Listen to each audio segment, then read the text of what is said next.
Paris Olympics లో భారత్ కు మరో పతకం వచ్చింది. పురుషుల 57 కేజీల ఫ్రీస్టైల్ రెజ్లింగ్ లో అమన్ సెరావత్ పట్టిన పట్టు కాంస్య పతకాన్ని సాధించింది. ఇక ఇవాళ భారత్ నుంచి 2 ఈవెంట్స్ లో 3 క్రీడాకారులు పాల్గొంటారు. ఒలింపిక్స్ 2024లో సంచలన ప్రదర్శనతో మెరిశాడు రెజ్లర్ అమన్ సెరావత్. ఫైనల్ కు చేరడంలో విఫలమైన అమన్ బ్రాంజ్ మెడల్ బౌట్లో అద్భుత విజయాన్ని అందుకున్నాడు. పురుషుల 57 కేజీల ఫ్రీస్టైల్ బౌట్లో అమన్ 13.5 పాయింట్లతో ప్యూర్టోరికో రెజ్లర్ డేరియన్ క్రూజ్ పై విజయం సాధించాడు. భారత్ కు కాంస్య పతకాన్ని అందించాడు. దీంతో భారత్ ఖాతాలో మరో పతకం చేరింది. ఇప్పటివరకు ప్యారిస్ ఒలింపిక్స్ లో భారత్ 6 పతకాలు సాధించింది. ఇందులో 1 రజతం 5 కాంస్యాలు ఉన్నాయి.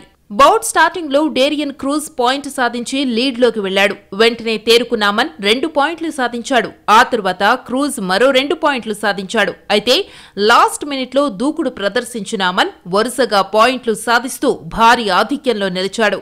చివరి వరకు ఆ లీడ్ ను కాపాడుకుని విజయాన్ని అందుకున్నాడు. రెజ్లింగ్ లో భారత్ కు తొలి పతకాన్ని అందించాడు.